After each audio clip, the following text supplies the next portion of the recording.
Do you read me over? Be advised, you are coming in weak and unreadable. Say again, Com Tower. This is Pacho. Do you read me over? Pacho, this is Com Tower. I read you Lima Charlie. Com Tower, Com Tower. Request permission to launch and commence the field op. Over. Stand by. Pacho, permission granted. I say again, permission granted. Roger that. Launching podcast in 3, 2.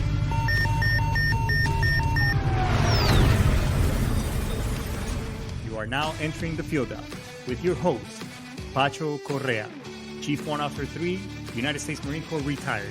Get some. Hurrah!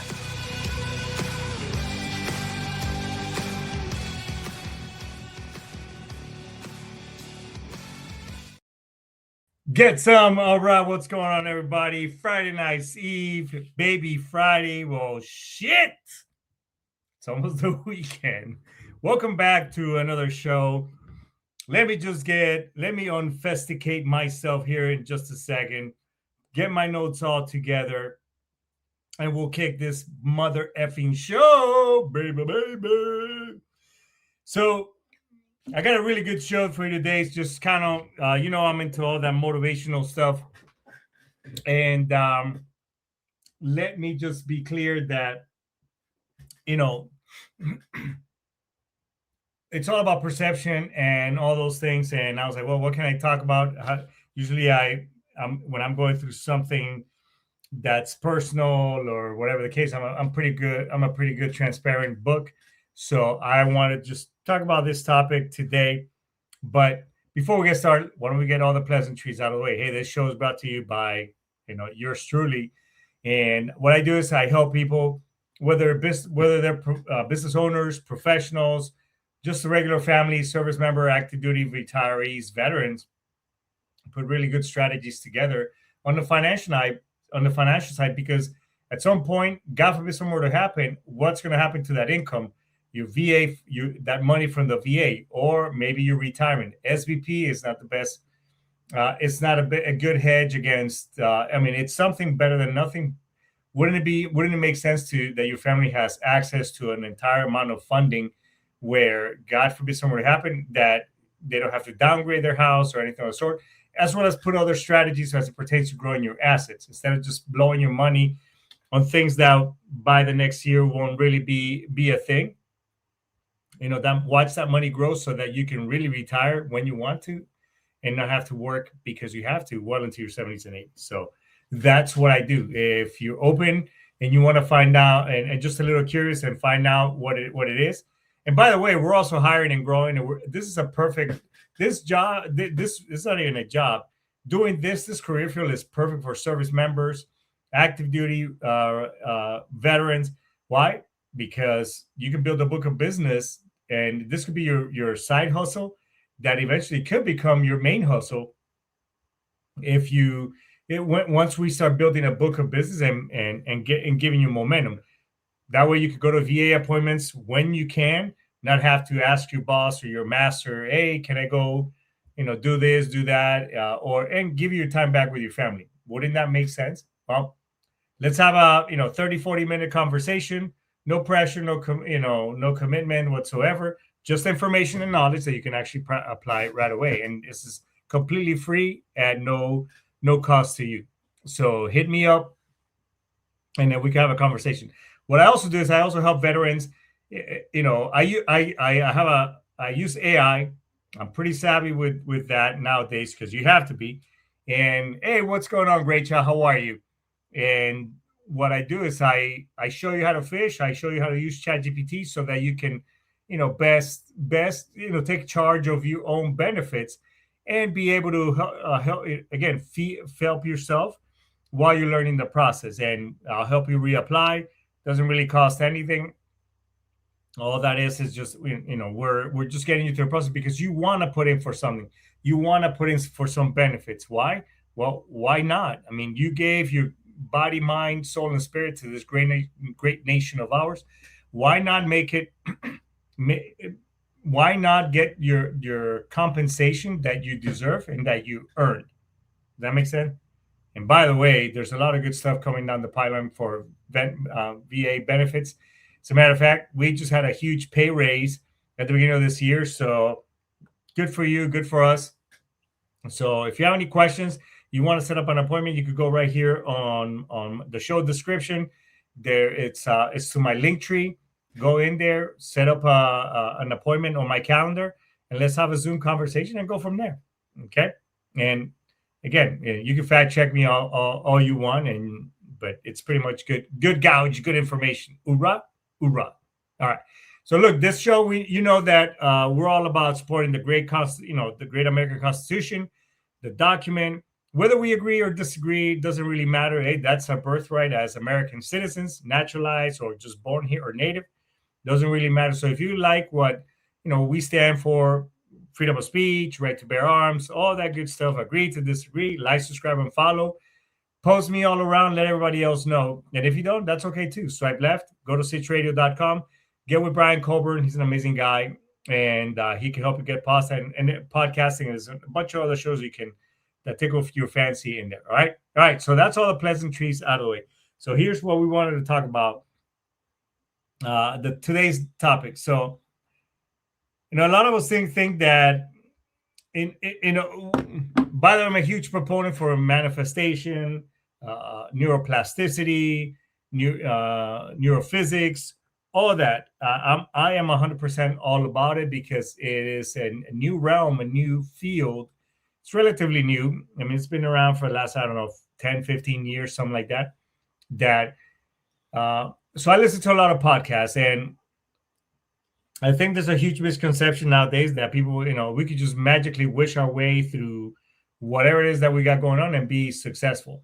And that is further from the truth. So today we're going to talk about what is the real cost of chasing a dream or hitting your actual goals and building the life that you actually want, and not to settle for the one that you're actually in. Because again, nobody here comes to this world meant to be a loser, even this, regardless of your situation. And my kids know better that to get on that, me horse, because look, if anybody here, I mean, I came here, I am an immigrant. I don't know if I'm first, second generation. What does that mean? I guess with my kids, I'm first generation because my kids were all born here. But I came here. My mom came first. Then my sister and I came, and I'm not gonna say it was rough, like, oh shit, working the fields, whatever, because whatever, it doesn't really matter. But everything has a cost. Even us migrating. I mean, I can remember watching. I was 12 and a half years old. I was at the old airport in Medellin, Colombia. By the way, a lot of people go to Medellin. So most of you who are familiar, the old airport down in the city, this is when, you can still go to the terminal, say goodbye to people. I mean, this is 1985, folks. Yes, I'm that old. I'm that older because by 85, I was like, I was 12 and a half. Anyways, I can remember our entire family lined up right there at the terminal on a balcony, waving and saying goodbye. Fuck, kind of getting teary-eyed talking about this. But I remember that. Wow, this is the first time I've talked about that. That was the last time I got to see my grandmother alive.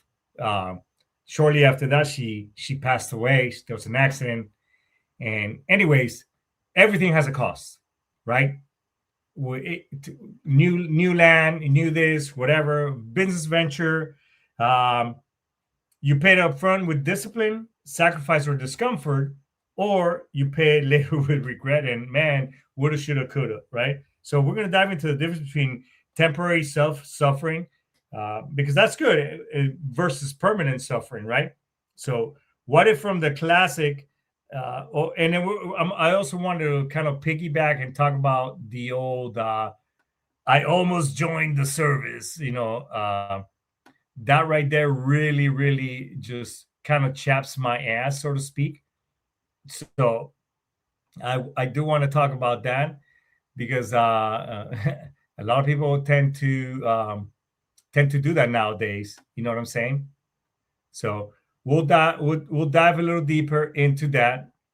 and see what we can circle back and come up with. All right. So yeah, so we're sold on a lie that you can have it all without sacrifice, and that is further from the truth. You can see, man, it just, I remember the days without social media. I mean, I grew up in that time frame. I feel like a fucking caveman right now. Like, oh, fire, oh, wheel. I wonder if that's how my grandmother. My grandmother passed away many many years ago, and I wonder if that's how she felt when she was with television and color and all that stuff. Uh, but yeah, so you see a lot of stuff on social media, like people all putting up all this stuff. Oh, look, I got this vehicle, I got that, whatever, whatever. And then you come to find out, especially you see that a lot in Miami. If you don't believe me, you can just walk down Brickell Avenue. Those of you who are familiar with it, Brickell or South Beach, which, by the way, none of us local folks go to South Beach because it's just, there's too much riffraff and just touristy stuff over there, and it's just too crowded. But you will see, Lambos, they all kinds of stuff, but all those vehicles are rented. So you get to see, it's all highlight reels and whatever, but it's not the real grind that it takes for you to make something. So we all want results, but nobody wants the process. We get caught, man. And I think in a day and age where everybody thinks that they're entitled to XYZ because they deserve it, and it's like, no, dude, absolutely nothing here is free, and it's everything is always earned, right? Kind of like the Marine, like that Eagle Globe and Anchor from the Marine Corps, that is earned, it's never given. Because the reality is, discipline costs. Growth has a cost too. Leadership costs. Freedom, it also has a cost. So everything costs it, but the question is, are you paying it now?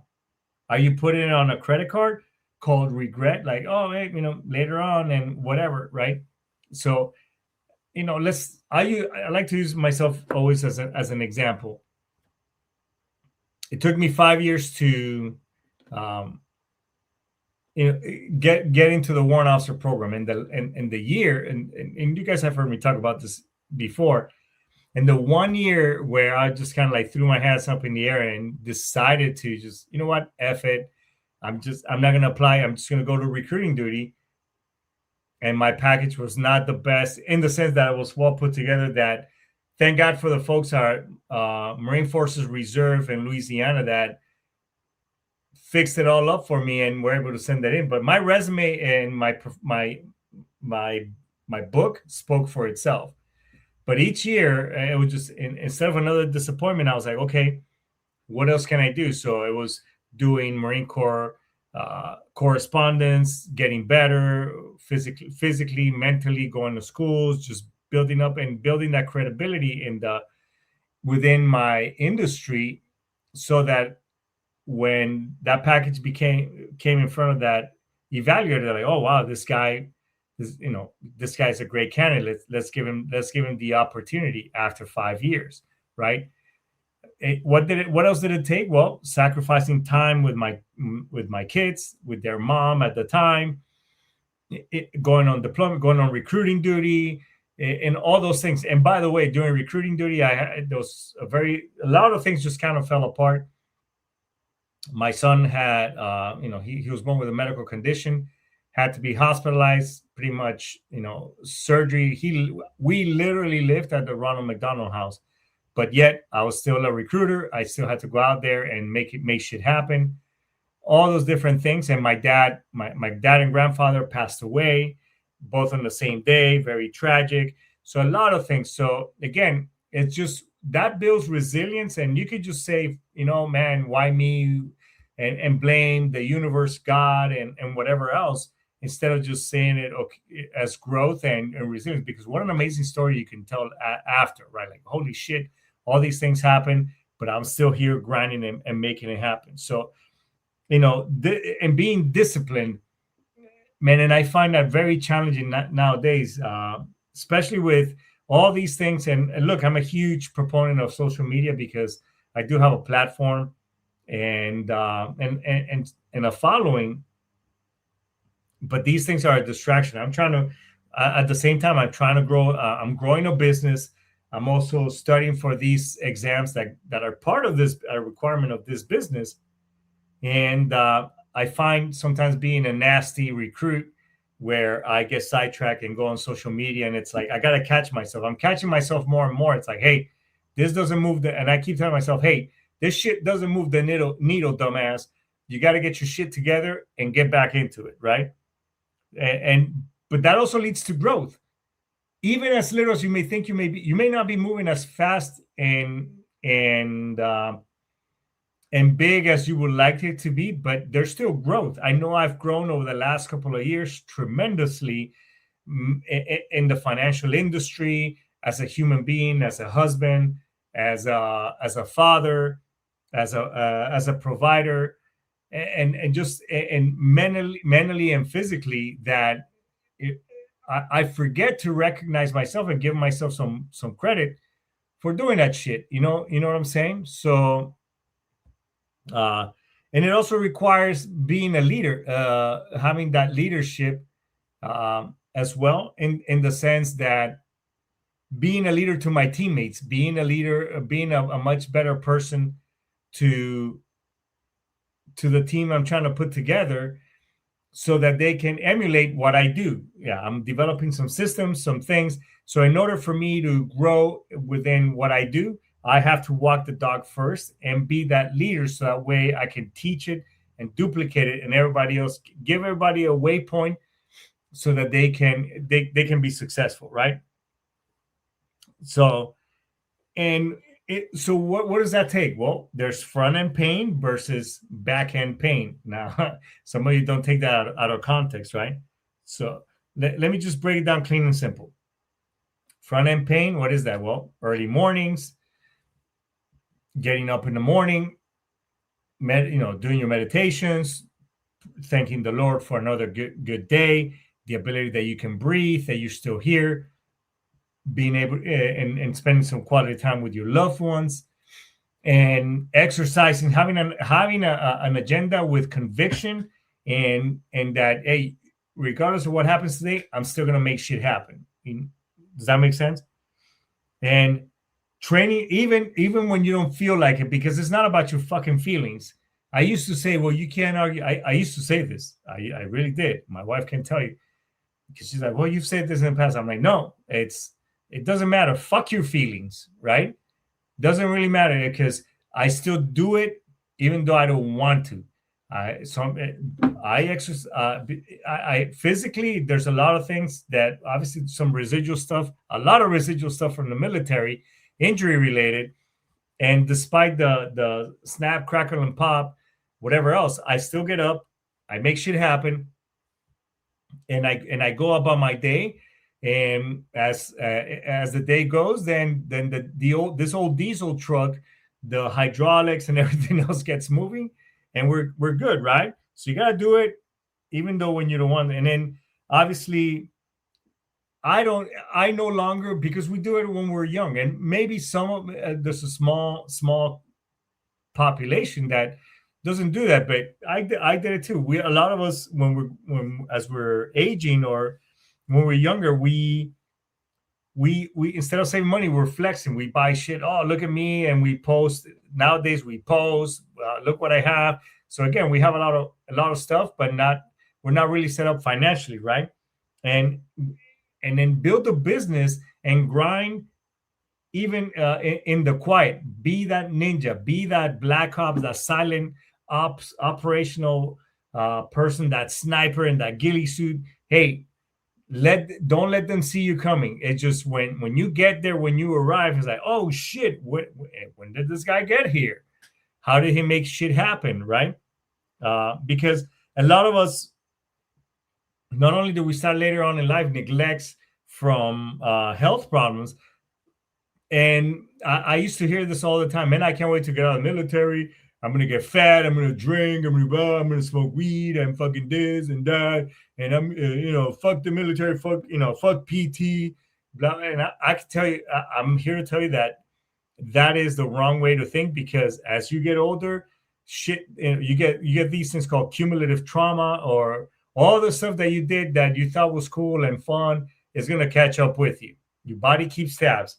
You eat nasty, you don't eat right, diabetes, boom, you'll get that. That leads to heart failure, all kinds, blindness, amputations, dick problems, your dick ain't gonna work correctly, among other things, right? And then financial stress from poor planning. You think that, oh man, I'm getting a retirement from the Marine Corps. I got my VA benefits, whatever. I could just blow this money because that steady paycheck. And I'm here to tell you that go ahead, keep fucking around, and before you know, you're gonna be. So if you like living a paycheck to paycheck, again, instead of sacrificing a couple of years, because a lot of us that retire, we retire in our early 40s, mid 40s, and then you instead of just keep on with those good habits, we lose our fucking minds, and then that's how we end up in trouble.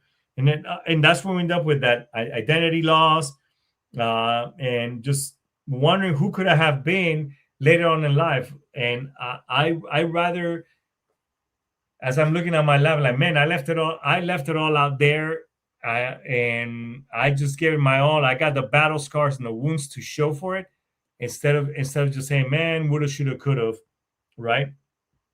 And which leads me to this, and I run into this. I wanted to couple this show with this right here, though. I almost joined, folks. Like, I almost joined the Marine Corps, and it's like I feel like putting my finger in the face, going like, "Shh, don't talk, shut up," because a lot of us hate that. Actually, I think all of us servicemen, when they say, "Oh, I almost joined dot dot dot," whatever, insert branch in there. It's like, but you didn't. So be happy. No, they blame it on my girlfriend, my mom. But in the reality is that you were a little bitch. You have fear. You wanted to be comfortable. You didn't have the balls to do it, and it's all about self-doubt. So fucking be good with it. And yes, I have actually ran into, like, I would have, man, fuck that. I would have beat the shit out of my drill instructor or my drill sergeant. I wish they would have gotten in my face. I'm like, okay, dog, right. I'm, looking back, I was like, man, them dudes were, I mean, God bless the drill instructor. I was a recruiter, but God bless the drill instructor still, because I mean, them dudes, in recruiting duty, you could get fat as shit if you're not careful, and I mean, you become out of shape. But same thing, drill instructors, I mean, they're those guys are running on candy bars, never dose pills, all kinds of shit, and they just stay on, and they don't sleep. So again, there's a toll charge to pay as a recruiter. Yeah, you get, it's a great career, but you get a lot of stress, away from the family. Same thing with drill instructors. So again, look right there. There's always a price, right? And what's the psychology of these? I almost joined. Well, humans, it's natural. We protect it. Our brain is wired to protect comfort first. We don't like pain. We don't like, those things. But it's fucking amazing what we can do. And I use as an example. I have a buddy of mine. His name is Steve. So shout out to Steve. Steve is an amazing individual. This motherfucker could have been it didn't occur to him, but I think he would have made a great Marine. The dude is super physically fit. He's about 10, 12 years older than I am, something like that. But the guy's a fucking stud. And we always do these physical challenges despite of, our aches and pains. But, that dude is, when I'm older, hey, that's the dude is jacked. Anyway, but it's amazing what our mind can do when we clear out the noise. And so, now I can do push-ups to a certain degree, and I always stopped at a certain number, but I kept pushing. I said, well, let me see how far I can take it. Obviously, too, I got to listen to my body, but it's crazy when David Goggins, that dude has his mind dialed in. I mean, the dude just ran an ultra marathon, and not that long ago, he just had knee surgery. Again, it's all about the mind and what you commanded, because a lot of us let our mind and a little bit of pain just take over, and we're like, oh fuck it, we give up, right? So, and I'm not here to mock you, the ones that I almost joined people. I'm just here to highlight that, that decision that you didn't move on still lives rent free in your head. You know what I'm saying? Uh, Temporary discomfort lasts just months. Regrets last decades. Again, I do run, or even some service members. I almost joined the Marine, but I went into. I'm like, okay, well, be fucking content. You joined the Army. Good for you. You serve your country. Semper Fi, brother. It's one team, same fight. You know what I'm saying? So obviously, because a lot of people like to quit. Again, comfort and pain and everything else. A lot of people we're so dialed in to quit early. I mean, and if you don't believe it, that's why social media has such an algorithm that it just catches you. That's why Netflix has the autoplay. Again, it's all about comfort, feeding that comfort and keeping you glued in. But most people like to quit early. Things you get a little bit of pushback. That business didn't go. That business venture didn't go the way you wanted it. You're achieving your goals taking a little or a lot longer than what you would have liked it to be. Instead of just being locked in, like fuck, you know what? I burned all my bridges. I don't have there's no lifeboat, there's no life jacket. This shit right here is it, as long as it takes. That's the level of commitment that you gotta be in. Because and I'll just throw something else into that. The shit that you avoid is most likely the shit that's going to make you successful. You avoided going into the military for whatever reason. Doesn't matter. You could have been really successful at that. Have you ever thought of that? So you gotta chase motivation. Instead of chasing motivation, build discipline, build consistency. Focus on that. Even just one little shuffle of a step is a step in the right direction. So a lot of people, they overthink, they overplan, they're waiting to feel ready. When is the right time? Bitch, is never the right time. It's never the right time. Just fucking do it. Figure it the F out as you're going into it. Okay. So what did I learn from the military? What did we all learn? Well, we can move anyway. We can execute anyway. Your feelings are weather, but the climate is the actual mission. So you gotta lock in, because dreams require isolation periods and locking in periods. Your friends aren't going to talk about, or they're not going to understand your growth phases. And a lot of times, a lot of our friends and loved ones, oh, maybe you should have a secondary backup, a backup plan, a B plan. What if this doesn't work? Or what if, yeah, they're trying to protect you, but fuck no. Stay committed. If people are whatever that may be, if people aren't hanging up on you, or they blocked you, or they don't talk to you, or they avoid you because you're chasing your dreams, then you're not doing it hard enough. You just got to keep going. 3 feet from gold. You're almost at that goal line. You got to keep going. So people are going to call you obsessed. Yeah, fuck yeah. That's okay. Because they're not going to, at the end, they're not writing a check, and they're not giving you that paycheck. So you're building something that they can't even see, but you have to see it. And again, keep moving forward and keep it at the forefront. So, because at the end of the day, the real enemy is future regret. You're gonna be in your 60s and 70s, and your grandkids they may, and you're gonna start asking yourself, why did I avoid? What did I avoid because I was scared? Think about that. What the fuck did I avoid? And you're gonna be like, oh, this, woulda, shoulda, this, right? And how many times did you choose comfort over discomfort, or just a little bit of discomfort to get the shit done and get where you needed to be? And how often did you talk to yourself about greatness? I mean, those are some very powerful questions to ask yourself, because regret is interest on fear. So, and interest compounds. It's going to go, it's going to go, it's going to go, right? So, not everyone, listen, at the end of the day, not everybody's built to join the military. Not everybody's built to start a business. But you got to be extreme. Do anything and everything that you do in life, you got to be extreme. Be that awesome dad. Be that extreme dad. Be that caring individual. Be that extreme leader. Be that badass motherfucker. Because it's like Bruce Lee once said, I'd rather be a gardener, a warrior in a garden than a gardener in a battlefield.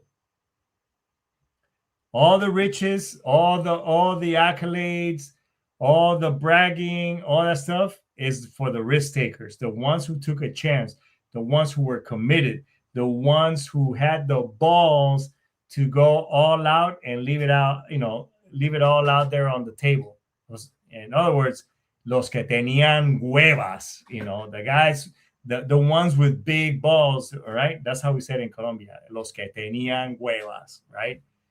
So that's what you gotta be. Be that bad mother effer and go out there, kick ass, and take names. So, well, folks, I think we're getting to that time. I think this is a good place for us to index, make this stuff happen. So I'll just leave you with this. If you've been ruminating, thinking about things, going into that rabbit hole where you feel like there's no coming out of it, reach out to me, reach out to the show, reach out to somebody. There's plenty of things out there. Military One Source, TRICARE, the VA hotline, but just reach out. Nobody here wants to be at your eulogy, at your funeral, reading your eulogy. Does that make sense? So reach out to us. And if not, hey, if you want to be a guest on my show, hit me up. I love to have a conversation, showcase your product, whatever that may be, or your company.